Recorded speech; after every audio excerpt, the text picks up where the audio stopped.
Breaking right now, this mass murderer and prison escapee is still on the run. Right now, there is a manhunt for him in northern Indiana after the Jeep he carjacked from Ionia was found in Shipshewana. Good evening, everyone. Thanks for joining us. I'm Susan Shaw. And I'm Marley Ginter, live in Ionia, where he escaped from this prison right behind me just about 22 hours ago. This is a very active story that continues to unfold by the hour. Now, this is the latest picture we have of him when he stopped at a Middlebury, Indiana gas station for gas. That's where the Ionia woman he had carjacked escaped. Now, that again was in Middlebury, Indiana, just hours ago. His car was found a few miles away in Shipshewana. Many of you are familiar with that area because of that large flea market there. We are hitting this with team coverage.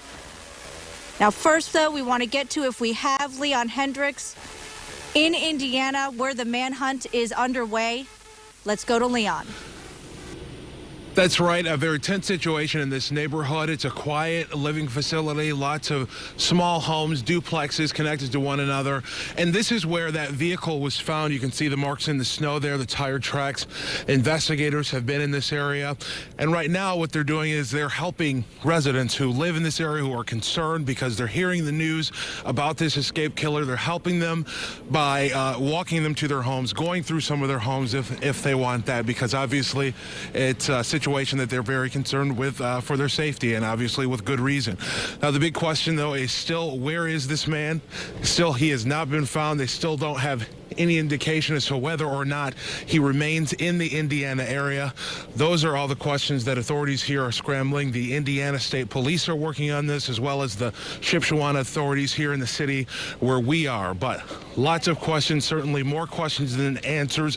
And the main one, of course, where is this man who killed 4 people, served 20 years in prison, and somehow escaped from prison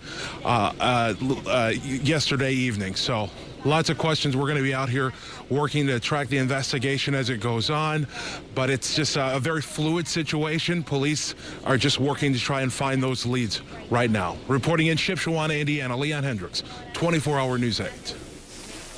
And Leon, thank you for that report from Indiana. We are now past the 22-hour mark since Michael Elliot escaped. Now, we want to take you back to the beginning just so you can follow exactly what has happened along the way. Here's a look at what's happened since last night at 7 o'clock. That's when we know Elliot escaped from the Ionia Maximum Correctional Facility. About an hour later, he's accused of carjacking a woman in a red Jeep in the 600 block of West Main Street. It wasn't until 9:20 that the prison even noticed he was gone. Then around midnight, Elliot and the woman he had carjacked stopped at a gas station in Middlebury, Indiana. After the woman locked herself in the bathroom, Elliot then took off. And 13 hours later, police found that red Jeep. It was empty and in a parking lot in Shipshewana, Indiana, about 6 miles away from that gas station. You're doing a good job. Did he tell you where he was planning on, where you guys were planning on going? He just wants to get someplace far from Ionia. Now, that was the voice of the woman police say Michael Elliot carjacked last night in Ionia after being in the car with him for more than 100 miles. Can you imagine? They stopped for gas in Indiana. Now, that's when she locked herself in a gas station bathroom, making that 911 call. Now, our team coverage continues in Belding tonight. 24-hour News 8. Ken Kolker is live there with where that woman lives and has new information about what happened. We just spoke to her son, who says his mom is home here and that she's okay. And he says that he heard about this prison escape while on his computer last night, but did not know that his mom had been carjacked until she called about 1 this morning from Indiana. I'm very proud of my mom, because a lot of people in her type of situation wouldn't be as calm and collected as she was.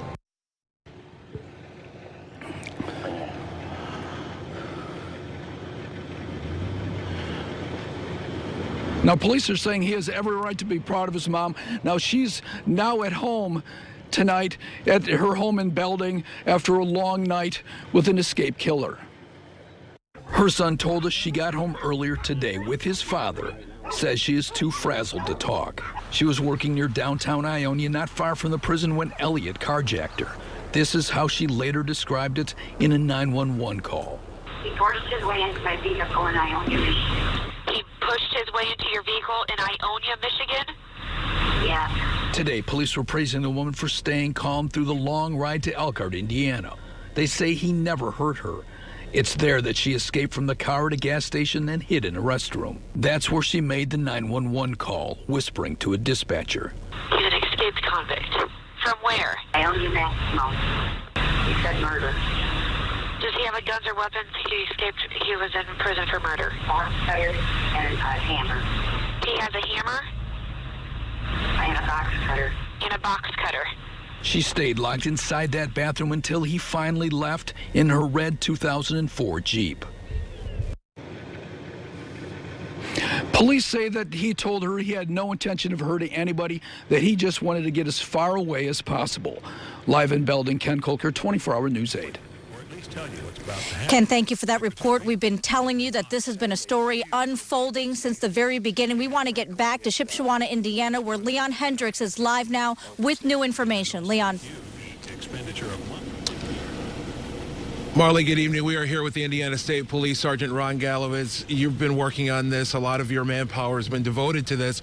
Bring us up to speed as to where the search for this escaped killer remains right now. Well, really, right now, we're kind of still back at square one. This all started at about 12:15 this afternoon when a resident here in this little condo or duplex area reported what turned out to be the red Jeep Liberty that everybody's been looking for, parked in an unusual spot. So since that point, schools were locked down and eventually released. Troopers, deputies, marshals have been going door to door looking methodically for this individual.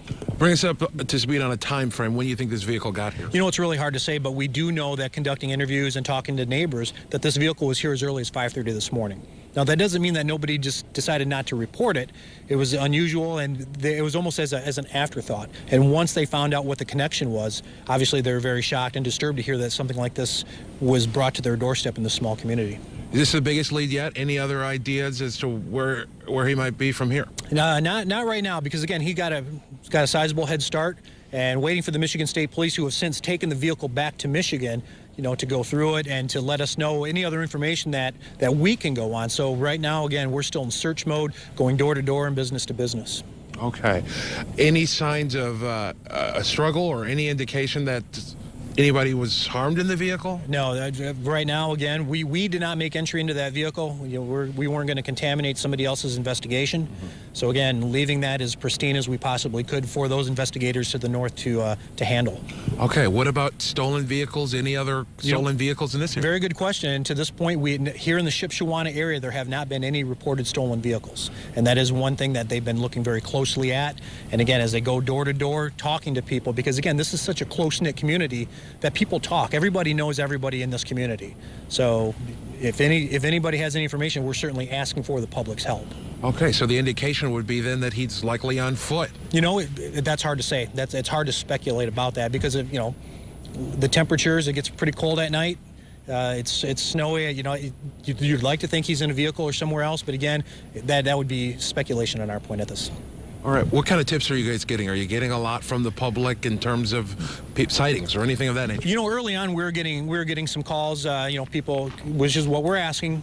I see a guy that looks like the individual. He's wearing this color clothing, heading this direction, to which we're sending multiple police officers at a time to go check those out. None of those have panned out at this point, but again, no lead, no tip is too insignificant. Okay. Is there any indication that he's not alone at this point? I don't know. That'd be speculation on our point at this time. Okay, Sergeant with the Indiana State Police, thank you for that. Thank you for your work, and we appreciate you keeping us up to speed. We'll stay in touch. Okay. That's the latest from here. We'll, of course, be bringing you reports throughout this hour and, of course, again at 6 o'clock. That's the latest from Shipshewana, Indiana. Leon Hendricks, 24-Hour News 8.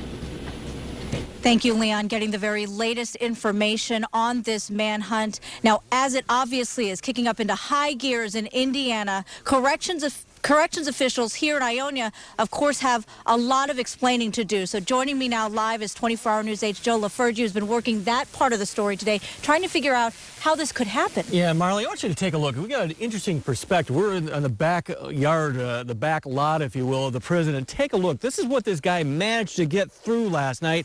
Take a look at those two 12-foot high fences. They are topped with razor wire. And it took officials between 2 to 3 hours to figure out he was gone. By then, Michael Elliot managed to run into the city of Ionia, carjack an Ionia woman, and take her to Indiana, where she was able to escape. Neighbors of the prison were warned a couple of hours later. And there were 2 cops telling us to lock our doors and lock our cars, and we didn't know what was going on, and we walk out here and we hear the sirens. Job 1 is to recover and apprehend this escapee. But getting answers as to how Elliot escaped are hard to come by. One reason, DOC officials say they don't want to give anyone inside prison walls any ideas. Another, they say they're still trying to figure out some of those details themselves. What they do know, Elliot managed to get a white uniform, usually reserved for prisoners working in the kitchen area. It's not clear how he got that uniform.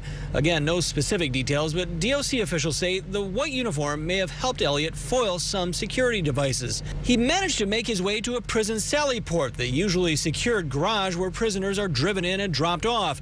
An area one former corrections officer we talked to says no unaccompanied prisoners should be anywhere near. He then managed to get through holes in 2 fences. Ionia Correctional is surrounded by 2 12-foot fences with razor wire at the top and a smaller electrified fence in between. Each fence is equipped with motion detectors, according to the former guard, so anyone cutting a hole to make an escape should have been noticed. Elliot then made his way through the fences, heading east into the city of Ionia, about a 3.5-mile run, where he abducted his victim at a location in the 600 block of West Main. He made his getaway to Indiana, where his victim escaped unharmed. It was during a routine cell check about 9 o'clock. Corrections officers finally realized Elliot was gone. But I will be demanding a very thorough investigation. It's obvious that there were some flaws in our security and that we need to assess what those are. And we've already made a number of corrections just over the evening hours.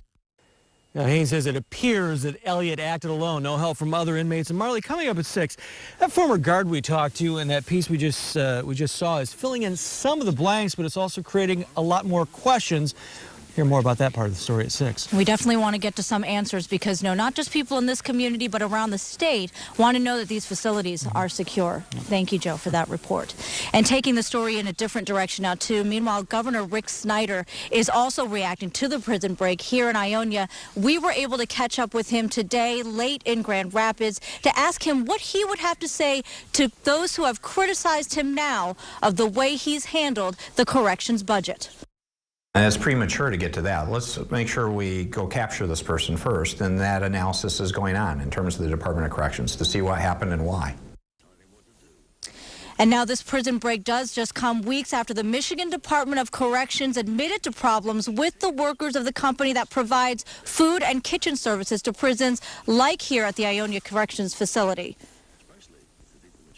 However, there is no evidence to suggest the problems with Aramark employees had anything to do with this break. The state has admitted that Aramark employees had inappropriate relationships with inmates and that there had been some problems with the employees having too much access to secured areas of the prison. We are going to be staying on top of this story all night. We're going to have more for you, much more for you at 5:30. We're taking you back live to Indiana, where that stolen Jeep was found. We've also been talking to the victims of the families from the 1993 murders, and we dug into why, despite his multiple murder convictions, Elliot was not in the maximum security portion of the prison. If you see Elliot, Michigan State Police are asking you to call the tip line that you're seeing up on your screen right now. We have all of this information posted for you right now on woodtv.com.